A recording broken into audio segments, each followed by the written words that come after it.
మహిళలను కించపరిచేలా సోషల్ మీడియాలో ఇష్టానుసారం పోస్టులు పెడితే కఠిన చర్యలు తప్పవని సీఎం చంద్రబాబు హెచ్చరించారు. ఇందుకోసం చట్టాలు కూడా తీసుకొస్తున్నట్టు ప్రకటించారు. రాజధాని అమరావతి ప్రాంతంలో గ్యాస్ ఇన్సులేటెడ్ సబ్ స్టేషన్ ను చంద్రబాబు ప్రారంభించారు.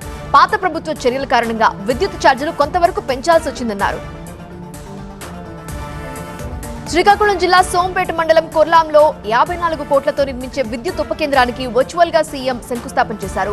ఈ కార్యక్రమానికి స్థానిక ఎంపీ కేంద్ర మంత్రి రామ్మోహన్ నాయుడు హాజరు కాకపోవడంపై సీఎం సీరియస్ అయ్యారు. ప్రజలతో సంబంధం ఉన్న కార్యక్రమాలకు వీలైనంత వరకు హాజరు కావాలని సూచించారు.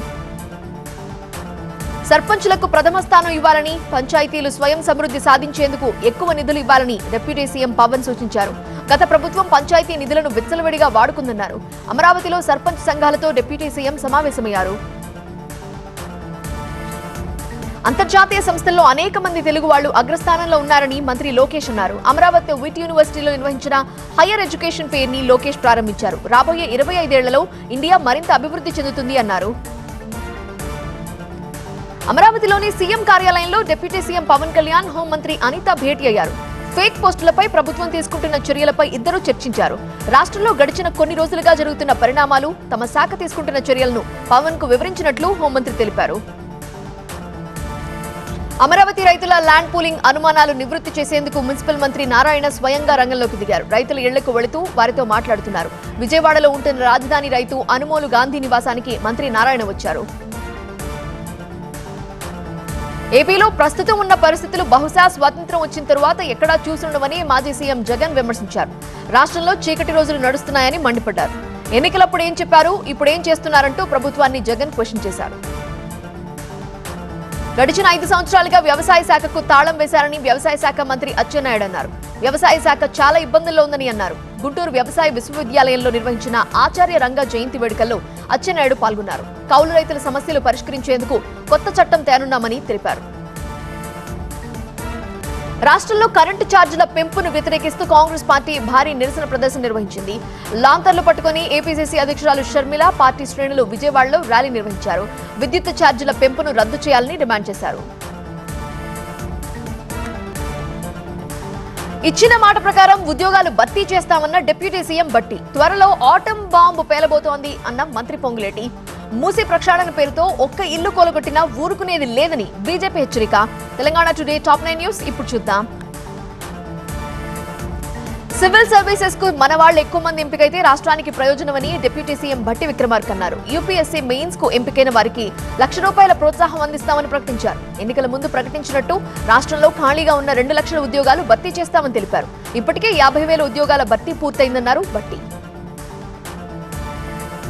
నాటు బాంబు లక్ష్మీ బాంబు కాదు, త్వరలో ఆటమ్ బాంబు పేలబోతోందని రెవెన్యూ మంత్రి పొంగులేటి శ్రీనివాసరెడ్డి మరోసారి సంచలన వ్యాఖ్యలు చేశారు.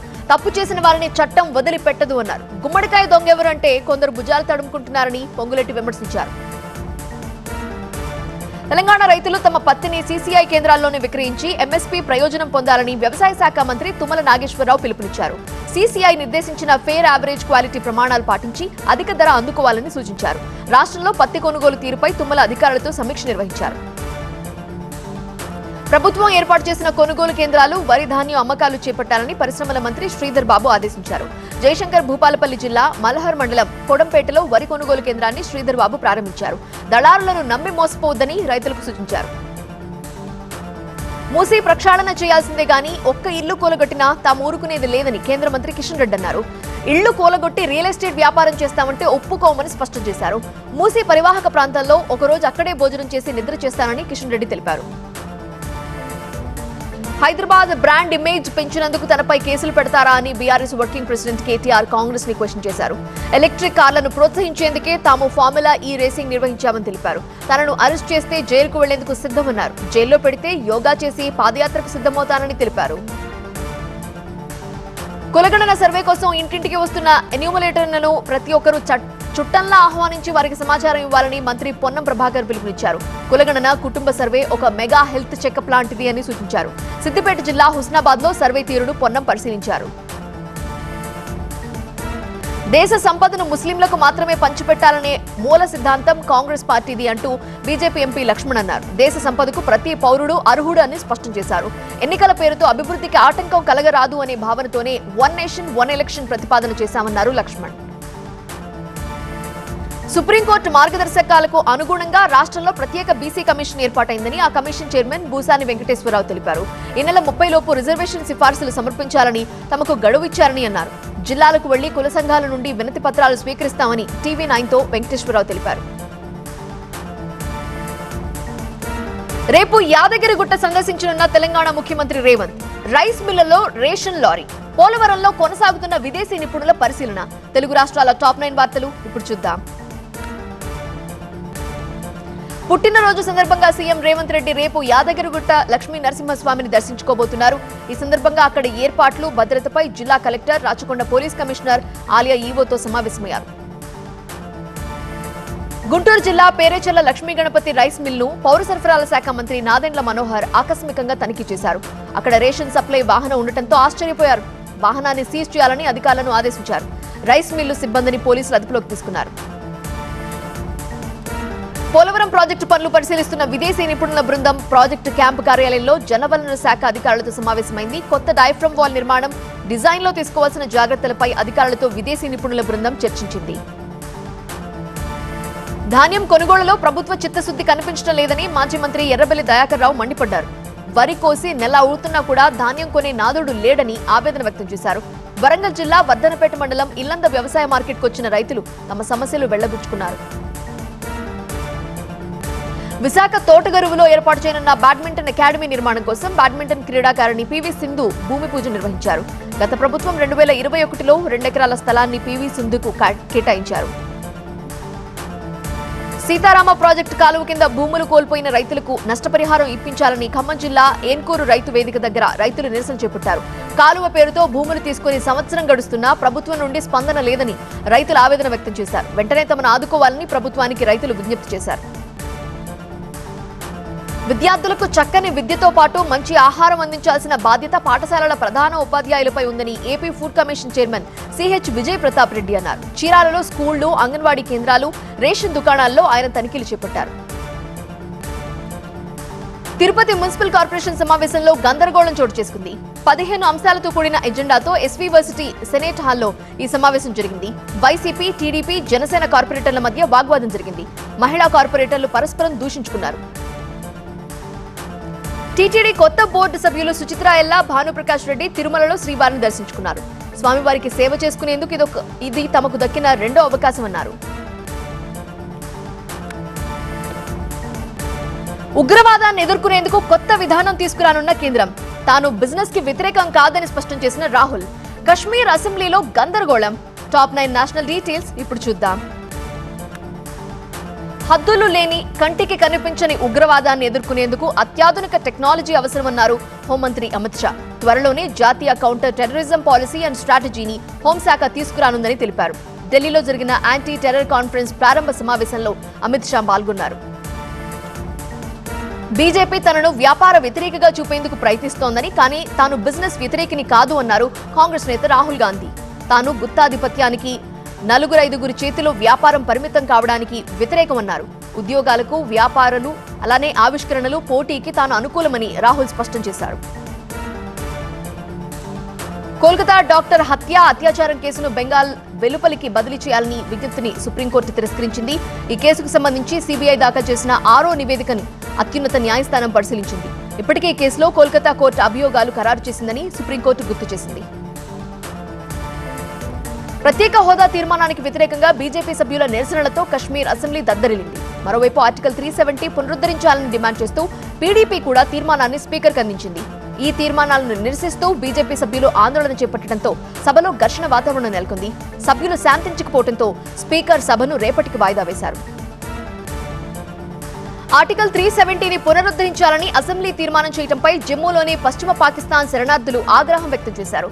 ప్రస్తుత పరిస్థితుల్లో అది అవసరం లేదంటూ జమ్మూలో నిరసన ప్రదర్శన నిర్వహించారు. భారత్ మాతాకి జై అంటూ నినాదాలు చేశారు. డీఎంకేని నాశనం చేస్తామని చాలా మంది పెద్ద మాటలు మాట్లాడుతున్నారని, అలాంటి వారికి సమాధానం చెప్పాల్సిన అవసరం లేదని పరోక్షంగా విజయ్ని తమిళనాడు ఉప ముఖ్యమంత్రి ఉదయనిధి స్టాలిన్ హెచ్చరించారు.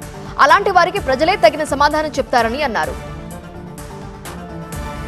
వక్ఫ్ సవరణ చట్టంపై ఏర్పాటైన జాయింట్ పార్లమెంటరీ కమిటీ పార్లమెంట్ శీతాకాల సమావేశాల్లో తన నివేదికను సమర్పిస్తుంది అని చైర్మన్ జగదాంబికా పాల్ అన్నారు. కర్ణాటకలోని హుబ్లీ వచ్చిన ఆయనను అక్కడి రైతులు కలిశారు.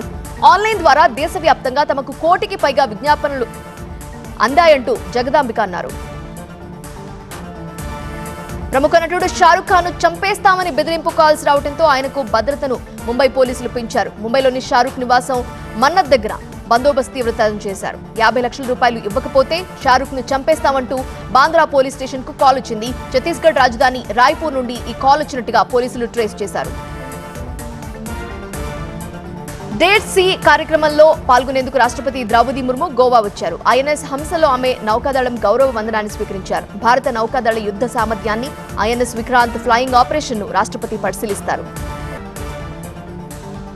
ఉత్తరాదివాసులు తమ అతిపెద్ద పండుగ ఛట్ను ఉత్సాహంగా జరుపుకున్నారు. నదీ తీరాలకు వెళ్లి సంప్రదాయబద్ధంగా పూజలు నిర్వహించారు. ప్రకృతిని పూజించే పండుగలో సూర్యుడిని పూజిస్తారు.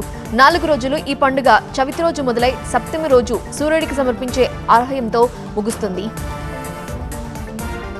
ఛట్ సంధ్యా అర్ఘ్యం సందర్భంగా ప్రధాని మోదీ ప్రజలకు శుభాకాంక్షలు తెలిపారు. నిరాడంబరత, సంయమనం, సంకల్పం, అంకిత భావానికి ప్రతిరూపమైన ఈ పండుగ ప్రతి ఒక్కరి జీవితంలో సుఖ సంతోషాలు, సౌభాగ్యాలు తీసుకురావాలని ఎక్స్ వేదికగా మోదీ ఆకాంక్షించారు. రాంచీలో నిర్వహించిన ఛట్ వేడుకల్లో జార్ఖండ్ ముఖ్యమంత్రి హేమంత్ సోరెన్ పాల్గొన్నారు. పెద్ద సంఖ్యలో వచ్చిన భక్తుల మధ్య ఆయన సంప్రదాయబద్ధంగా పూజలు నిర్వహించారు. ఢిల్లీలో ఏర్పాటు చేసిన ప్రత్యేక ఛట్ ఘాట్లో ఢిల్లీ సీఎం ఆతిషి పూజలు చేశారు. అందరికీ శుభం కలగాలని సూర్యదేవుణ్ణి ప్రార్థించానని అన్నారు. స్కంద షష్ఠిని సందర్భంగా తమిళనాడులోని సుబ్రహ్మణ్యేశ్వర స్వామి ఆలయాలకు భక్తులు పోటెత్తారు. తిరుచెందూరు సముద్ర తీరంలో సురసంహారం వేడుకను నిర్వహించారు. వేల సంఖ్యలో భక్తులు కార్యక్రమం చూసేందుకు తరలివచ్చారు.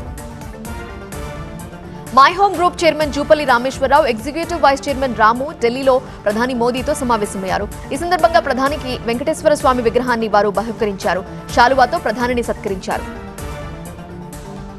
ఢిల్లీలో పెరుగుతున్న వాయు కాలుష్యం అక్కడ ప్రజలపై తీవ్ర ప్రభావం చూపిస్తోంది. ఊపిరితిత్తుల సమస్యలు తీవ్రం కావడంతో ఢిల్లీ ఎయిమ్స్ పల్మనాలజీ విభాగానికి రోగులు పెద్ద సంఖ్యలో వస్తున్నారు.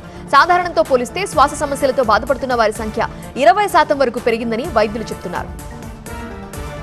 యూపీలోని షాజహాన్పూర్ సమీపంలో గ్రామంలో ఒక పొలం దున్నుతూ ఉండగా పురాతన కాలపు ఆయుధాలు బయటపడ్డాయి. ఇందులో కత్తులు, విరిగిపోయిన తుపాకులు, కొడవళ్లు ఉన్నాయి. అన్ని కూడా పూర్తిగా తుప్పు పట్టిపోయాయి. 2 రోజుల స్టాక్ మార్కెట్ లాభాలకు గండిపడింది. అమెరికా ఫెడ్ రిజర్వ్ వడ్డీ రేటు నిర్ణయం, విదేశీ సంస్థల అమ్మకాలు కొనసాగడంతో సెన్సెక్స్ 836 పాయింట్లు క్షీణించి 79,542 పాయింట్లకు చేరింది. ఇక నిఫ్టీ 285 పాయింట్లు కోల్పోయి 24,199 దగ్గర స్థిరపడింది. సెన్సెక్స్ లో ఎస్బీఐ, టీసీఎస్ మినహా మిగిలిన షేర్లన్నీ నష్టపోయాయి. టాటా మోటార్స్, టెక్ మహీంద్రా బాగా నష్టపోయాయి. మంచిర్యాలలో డ్రంక్ అండ్ డ్రైవ్ లో పట్టుబడిన 24 మందికి అక్కడ న్యాయస్థానం వినూత్న శిక్ష విధించింది. వారం రోజుల పాటు ఉదయం నుండి సాయంత్రం వరకు వారిని హాస్పిటల్లో పరిశుభ్రత పనులు చేపట్టాలని కోర్టు ఆదేశించింది. దీంతో వాళ్లంతా ఆసుపత్రి వెలుపల పరిశుభ్రత పనులు చేపట్టారు. కర్నూలు జిల్లా కప్పట్రాళ్ల గ్రామంలో యురేనియం తవ్వకాలు చేపట్టరాదు అంటూ కోరుతూ కర్నూలులో ప్రజాస్వామ్య సంఘాల ఐక్యవేదిక రౌండ్ టేబుల్ సమావేశం నిర్వహించింది. కార్యక్రమానికి హాజరైన సైంటిస్ట్ శాస్త్రి యురేనియం తవ్వకాల కారణంగా జరిగే దుష్పరిణామాలపై అవగాహన కల్పించారు. వరంగల్ భద్రకాళి చెరువు ప్రక్షాళన చేపట్టాలని ప్రభుత్వం నిర్ణయించింది. చెరువులోని నీళ్లన్నీ దిగువకు వదిలేసి పూడిక, గుర్రపు డెక్క తొలగిస్తారు. ఈ పనులు రేపటి నుండి మొదలు కానున్నాయి. రోజుకు 500 క్యూసెక్ల నీరు దిగువకు విడుదల చేస్తున్నారు. ఈ చెరువు 382 ఎకరాల్లో ఉంది. నెల్లూరు జిల్లాలోని ఉదయగిరి ప్రాంతాన్ని జిల్లాగా ప్రకటించాలని డిమాండ్ చేస్తూ ఉదయగిరి ప్రత్యేక జిల్లా సాధన సమితి ర్యాలీ నిర్వహించింది. కడప, ప్రకాశం జిల్లాలోని వెనుకబడిన మండలాలు కలిపి 22 మండలాలతో ఉదయగిరిని జిల్లా చేయాలంటూ ప్రభుత్వాన్ని కోరారు. మంచిర్యాల జిల్లా ఖానాపూర్లో ఎమ్మెల్యే వెడ్మ బొజ్జు పటేల్ అనేక అభివృద్ధి కార్యక్రమాల శంకుస్థాపన, ప్రారంభోత్సవాల్లో పాల్గొన్నారు. ఇంధనపల్లిలో వరిధాన్యం కొనుగోలు కేంద్రం ప్రారంభించారు. ముఖ్యమంత్రి సహాయ నిధి చెక్కులు లబ్ధిదారులకు అందించారు. ఖమ్మం జలగం నగర్లోని జిల్లా పరిషత్ ఉన్నత పాఠశాలను ఆకస్మికంగా తనిఖీ చేసిన జిల్లా కలెక్టర్ ముజమ్మిల్ ఖాన్ విద్యార్థులకు లెక్కల పాఠం బోధించారు. విద్యార్థుల సందేహాలు నివృత్తి చేశారు. ప్రతి విద్యార్థి ఒక లక్ష్యాన్ని ఏర్పాటు చేసుకుని దాన్ని సాధించేందుకు కృషి చేయాలని కలెక్టర్ సూచించారు. పల్నాడు జిల్లా వినుకొండ మండలం విటంరాజుపల్లిలో లారీ ఢీకొని వ్యక్తి తీవ్రంగా గాయపడ్డాడు. ఆ సమయంలో అటుగా వెళుతున్న వినుకొండ ఎమ్మెల్యే జీవి ఆంజనేయులు తన వాహనాన్ని ఆపి బాధితుడిని వినుకొండ ఆసుపత్రికి పంపించారు. గాయపడ్డ వ్యక్తికి మెరుగైన వైద్యం అందించాలని ప్రభుత్వ ఆసుపత్రి వైద్యుడికి ఫోన్ ద్వారా సమాచారం అందించారు. ప్రభుత్వ పనుల పేరుతో అనుమతులు తీసుకుని ఇసుక మాఫియా మంత్రాలయం తుంగభద్ర నుండి ఇసుకను పక్కదారి పట్టించి అమ్ముకుంటోంది. ఉచిత ఇసుకను 6,000 రూపాయలకు అమ్ముతున్నా అధికారులు పట్టించుకోవటం లేదని మంత్రాలయం వాసులు అంటున్నారు. శ్రీకాకుళం జిల్లా భామిని మండలం నల్లరాయిగూడలో ఏనుగులు సంచరిస్తున్నాయి. అక్కడి జీడి మామిడి చెరుకు తోటల్ని ధ్వంసం చేశాయి. సాయంత్రం వేళ ఊరి పొలిమేరలు దాటి ఏనుగులు వస్తూ ఉండడంతో గ్రామస్తులు భయాందోళనకు గురవుతున్నారు.